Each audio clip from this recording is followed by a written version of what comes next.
श्री राधे राधे।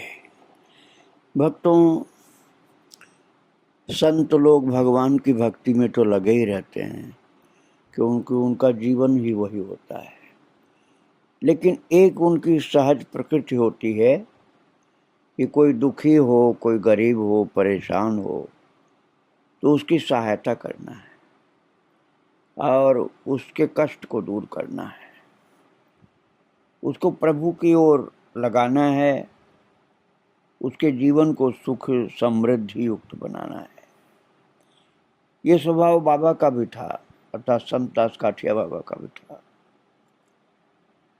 उनके जो शिष्य धनंजय दास काठिया बाबा बताते हैं कि हमारे गुरु भाई ने बताया, बीए परीक्षा देने के बाद मेरी तबीयत बहुत खराब हो गई थी, शरीर भी खूब दुर्बल हो गया, कुछ काम काज करने योग्य भी नहीं रहा था। पहले तो खूब परिश्रम कर लिया करता था, अब थोड़ा भी परिश्रम करने में बुखार आ जाता। मेरी इतनी दुर्वस्था थी कि दवाई तक के लिए पैसे नहीं थे। मेरी ऐसी अवस्था देख करके, जान करके गुरुदेव ने अपने आप मेरी आर्थिक सहायता की, बिना कुछ कहे ही। मैं ये सोच भी नहीं सकता था तथा चाहता भी नहीं था, लेकिन गुरुदेव ने मेरी सहायता की।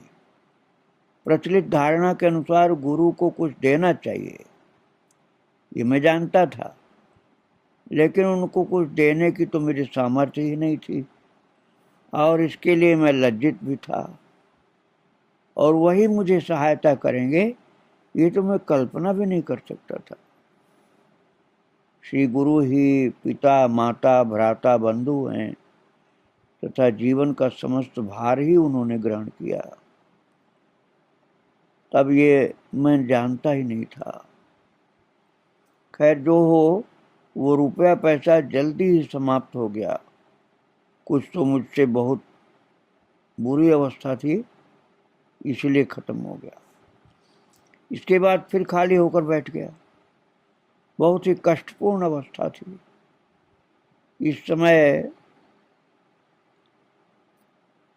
एक गुरु भाई ने ही कुछ महीनों तक नियमित रूप से आर्थिक सहायता की। एक संघ में वे थोड़ा स्वस्थ भी हो गया था तथा एक स्कूल में हेडमास्टरी की जगह मिलने पर वहीं चला गया। इस प्रकार जब मेरी अवस्था अच्छी हो गई तो धनंजय दास काठिया बाबा ने बताया कि वो रुपए उन्होंने नहीं दिए, वरन गुरुदेव ने ही दिए थे। उन्होंने उनको बुला करके कहा था, उसकी अवस्था बहुत खराब हो रही है, उसको एक साथ इतने रुपए नहीं देना, नहीं तो बिना सोचे समझे सब खर्च कर देगा। तुम थोड़े थोड़े रुपए हर महीने प्रयोजन के अनुसार देना। ऐसा कह करके एक साथ काफ़ी रुपए दिए थे गुरुदेव ने और कहा था एक साथ मत देना, हर महीने थोड़ा थोड़ा ज़रूरत के अनुसार दो। तो ये सुन करके वो बताता है भक्त कि मेरी जो अवस्था हुई वह मैं कैसे बताऊं। मैं गुरुदेव की कृपा का ऋणी हूँ।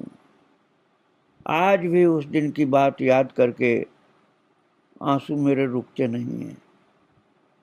इसके बाद नौकरी से छुट्टी लेकर के जब एमए की परीक्षा दी थी तो ट्यूशन करके घर पैसा भेजता था, लेकिन परीक्षा की फीस 80 रुपये देने की तब भी सामर्थ्य नहीं थी। वो रुपए भी बाबा जी महाराज ने ही दिए थे। और धनंजय दास जी महाराज बताते हैं गुरु कृपा की और बातें। वो कहते हैं कि तोती नामक एक वृंदावनवासी, जो कि बहुत छोटी जाति का था, लेकिन वो काम राजमिस्त्री का करता था। वही आश्रम की मरम्मत का काम अधिकतर करता था। एक दिन उसे सीमेंट चोरी करते देख लिया और उसे पकड़ करके बाबा जी महाराज के पास ले गए। उन्होंने सब कुछ सुन करके उससे पूछा तथा थोड़ी डांट भी लगाई। और धनंजय दास जी महाराज कहते हैं, जो कि बाद में महंत बने थे यहाँ के, वो बताते हैं कि थोड़ी देर बाद मैंने देखा कि बाबा जी दूसरे दिन के बारे में उससे सलाह मशवरा कर रहे हैं। डांट हल्की से लगाई थी, कोई मन से नहीं लगाई थी, प्यार की डांट थी। और उसके जाने के बाद बाबा जी महाराज ने मुझसे कहा, देख बाबा, ये लोग बहुत गरीब हैं, इन पर दया करनी चाहिए, ये बड़ी मजबूरी में ऐसे चोरी किया होगा। और वो बताते हैं कि श्री वृंदावन आश्रम में, काठिया बाबा के आश्रम में, पाखाना व नाली साफ करने के लिए एक सफाई कर्मचारी था, उसे रोज खाना देना होता था। तो एक दिन दोपहर को बहुत से अतिथि आने के कारण प्रसाद कुछ कम हो गया, अतः उस दिन उस सफाई कर्मचारी को प्रसाद नहीं दिया जा सका। तो बाबा जी महाराज को किसी तरह ये मालूम हो गया, तो उन्होंने हम लोगों को बुलाया, जिनके ऊपर प्रसाद बांटने का भार था, उनसे बोले, आज उस सफाई कर्मचारी को प्रसाद क्यों नहीं दिया गया? उन्होंने डरते डरते कहा, महाराज, आज पंगत के समय बहुत से साधु आ जाने से प्रसाद कम हो गया, इसलिए उसके लिए कुछ बच नहीं पाया था। इस पर उन्होंने कठोर भाव से कहा, ये बात मैं नहीं सुनूंगा, सब तो खा सकते हैं, उसी के लिए कम पड़ जाएगा, उसका भी हिस्सा होना चाहिए ना। खबरदार, फिर ऐसा नहीं होना चाहिए। उस सफाई कर्मचारी को भी रोज प्रसाद देना है, उसके लिए पहले से निकाल कर रख दिया ना, बाद में नहीं कहना कि कम पड़ गया, पहले से निकाल कर रखा करो। भंडारी को बुला करके उसके लिए फिर दाल आटा लाने को कहा, क्योंकि सब लोगों ने तो ये कह दिया कि प्रसाद कम पड़ गया। बाबा ने कहा, ये इस बात से काम नहीं चलेगा, उसके लिए आटा दाल ये सब राशन का सामान दो। जब उसको ये दिया गया तो बाबा जी महाराज ने हम लोगों से बहुत स्नेह से कहा, देख भैया, माँ जिस प्रकार शिशु संतान की विष्ठा मूत्र परिष्कार करती, घृणा नहीं करती, ये लोग भी उसी प्रकार हमारी सेवा करते हैं, इनको थोड़ा सा खाना देना क्या उचित नहीं है? इस प्रकार बहुत कुछ कह करके हम लोगों को समझाया। निम्न श्रेणी के लोगों की अवज्ञा तथा अपने सुख सुविधा के लिए उन्हें दबाना बाबा को असहनीय था। जिसको ऐसा करते देखते उसको बहुत प्यार से डांटते थे कि ऐसा ठीक नहीं है। इसके उदाहरण में हम लोगों के सम्मुख बहुत घटनाएं घटती थी। केवल सब प्रकार के मनुष्यों के लिए ही उनके मन में दर्द था, लेकिन ऐसी बात नहीं है, उनकी दया की सीमा ही नहीं कुछ। अरे मनुष्यों की तो बात छोड़ो, पशु पक्षी, यहाँ तक कि वृक्ष लता आदि के प्रति भी बाबा के मन में अगाध दया थी। एक बार जब वो कलकत्ता में शारदा प्रसन्न दास के घर में थे, तो एक दिन उन्होंने सुबह गंगा स्नान की इच्छा प्रकट की, और ब्रजलाल शास्त्री सुबह उनसे मिलने आए हुए थे। उन्होंने ये सुनकर प्रस्ताव किया कि वह अभी घर से घोड़ा गाड़ी भेज देंगे और बाबा जी महाराज को स्नान करवा करके वापस वहाँ पहुँचा करके फिर उससे हाई कोर्ट चले जाएंगे। तो बाबा जी महाराज ने इस पर अपनी असहमति जताई। बोले, घोड़े को इतना आना जाना करने में बहुत तकलीफ होगी, ये व्यवस्था ठीक नहीं है। घोड़ा है तो क्या हुआ, वो जीव तो है एक, जीव को इस तरह कष्ट देना अच्छा नहीं है। उन्होंने ये बात इस तरह से कही कि उपस्थित लोग फिर इस विषय में कुछ कह ही नहीं सके। उनके गंगा स्नान के लिए दूसरी व्यवस्था फिर की गई। ब्रज में एगरारा नामक स्थान पर श्री राधा बिहारी जी की कुछ जमीन है, अर्थात मंदिर की जमीन है, तो वहां पर कुछ बैल रख करके खेती करवाते हैं। वहां की जलवायु भी स्वास्थ्यकर है। देह रक्षा के कुछ महीने पहले बाबा जी महाराज वहां कुछ समय जा कर रहे थे। वो वहां जितने दिन रहे रोज सुबह आकर के बैलों को देखा करते थे। उनकी कुछ तकलीफ देखकर उसका विधान करते और कहते, बाबा ये लोग तो स्वयं अपनी तकलीफ असुविधा नहीं बता सकते हैं, क्योंकि ये बोल सकते नहीं। इस कारण इनका विशेष रूप से ख्याल किया करो। यदि कुछ तकलीफ देखें तो जल्दी दूर करने की चेष्टा किया करो। बैल अपने मुंह से तो बताएगा नहीं, हमको ही देखना पड़ेगा कि उसको कोई तकलीफ है। इस तरह से जीव जंतुओं की भी तकलीफ का ध्यान रखते थे बाबा। वृंदावन में यमुना से दूरवर्ती स्थानों में गर्मी के दिनों में पशु पक्षियों को जलाभाव से बहुत कष्ट होता है। गहरे कुओं के अलावा कहीं पानी नहीं रहता गर्मी में। तो महाराज जी बताते हैं धनंजय दास जी कि हम लोगों के आश्रम के पिछवाड़े बरामदे में ही बाबा जी महाराज अक्सर बैठा करते थे। वहीं उनके आसन के सामने एक बड़े मिट्टी के बर्तन में उनके आदेश के अनुसार पानी भरकर रखा जाता था। कुत्ता बिल्ली तथा बंदर उसमें पानी पीते थे। एक छींके में भी पानी भर करके मिट्टी का बर्तन टांग दिया जाता था, जो कि पक्षियों के लिए था। वृक्ष लता के प्रति भी उनकी करुणा का परिचय बहुत बार देखने को मिलता था। एक दिन शाम को बंगाल के एक गांव में तालाब के किनारे किनारे बाबा जी महाराज टहल रहे थे। तालाब के किनारे काफी दूर तक पौधे लग रहे थे। धनंजय दास जी महाराज कहते हैं, हमारे गुरु भाई ने कुछ पौधों को उखाड़ फेंका। बाबा जी महाराज अप्रसन्न हो गए और उसको थोड़ा डांट करके मना किया कि पौधे इस तरह से क्यों उखाड़ते हो, ये भी जीव होते हैं। हरे भरे पौधों को उखाड़ फेंका तुमने, गलत किया है। फिर इसके बाद कभी ऐसा फिर नहीं करना। हरे भरे पौधों को इस तरह उखाड़ा नहीं जाता है।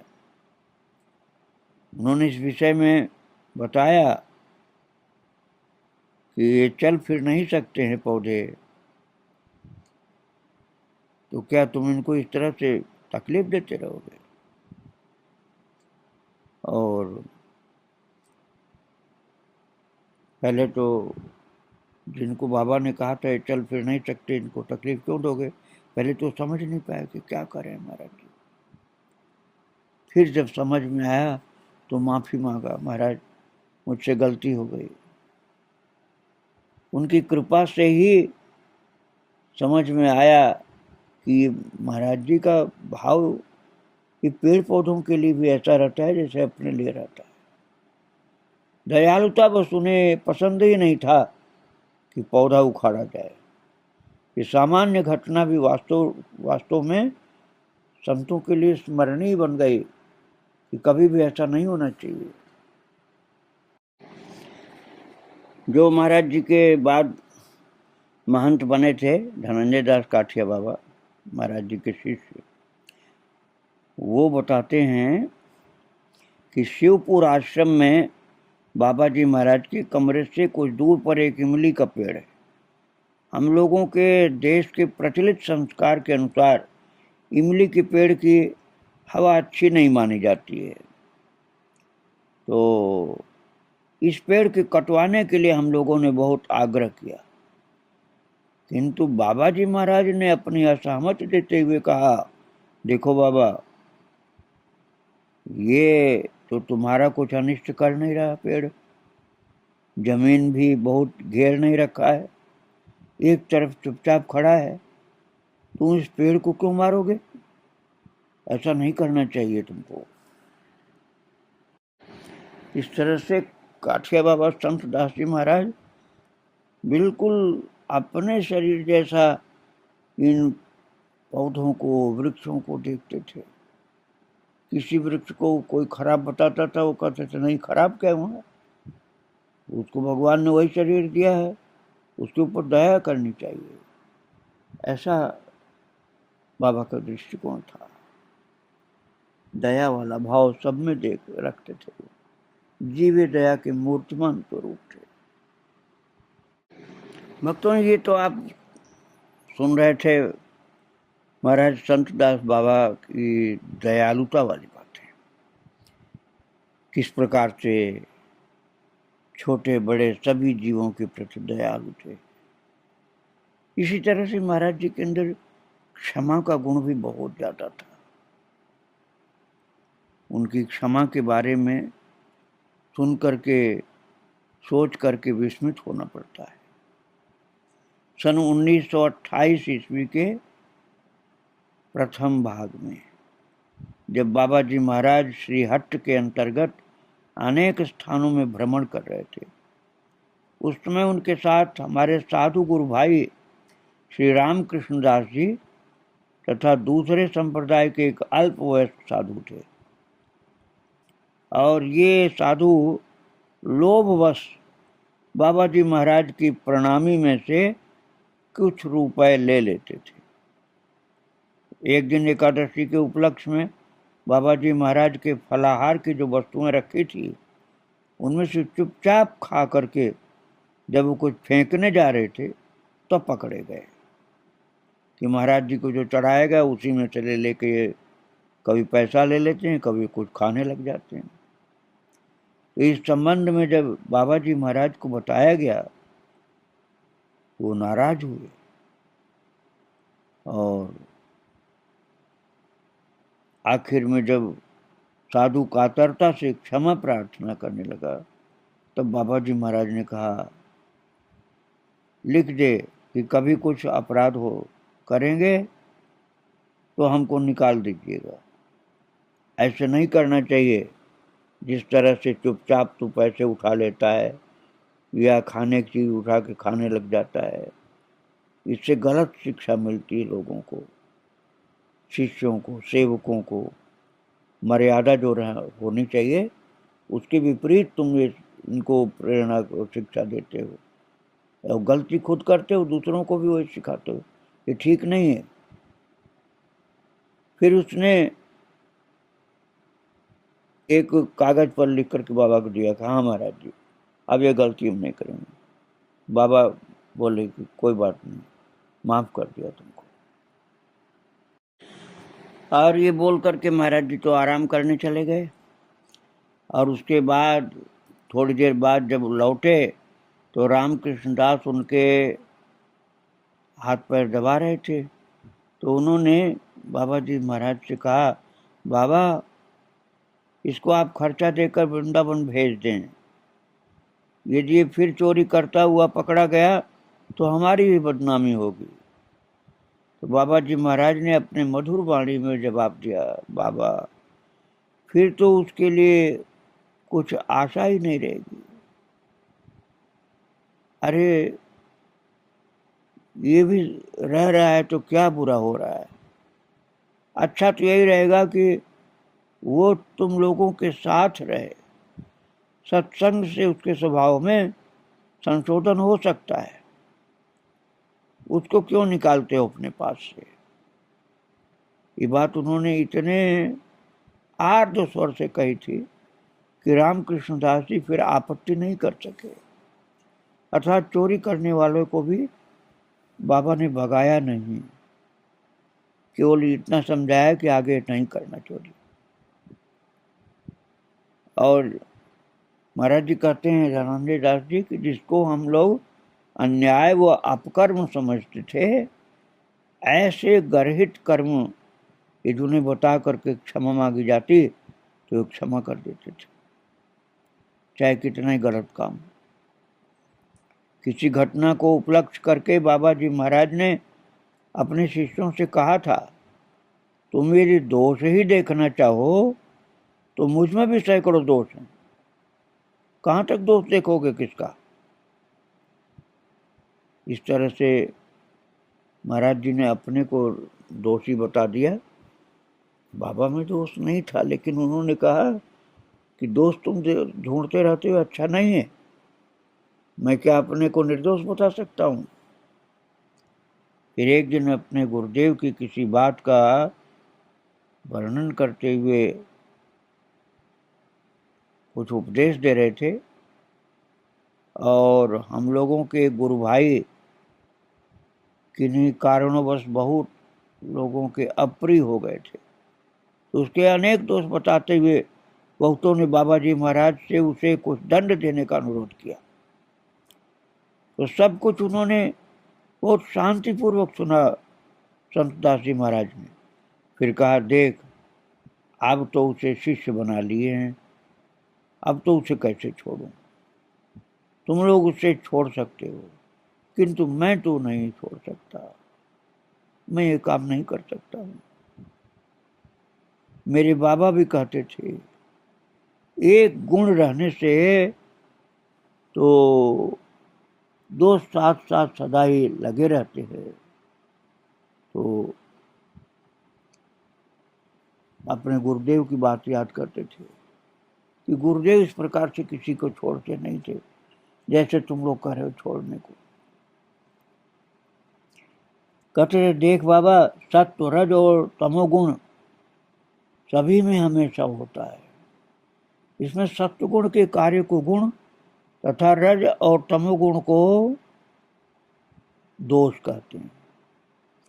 इस कारण किसी में एक गुण रहने से दोष भी होंगे, मुझमें भी रज और तमोगुण भी क्रिया होती होगी, इस कारण मुझमें भी दोष हैं। सिर्फ दोष रहने के कारण ये तुम लोग दंड देने को कहते हो, तो फिर मुझको भी तुम्हें निकालना होगा।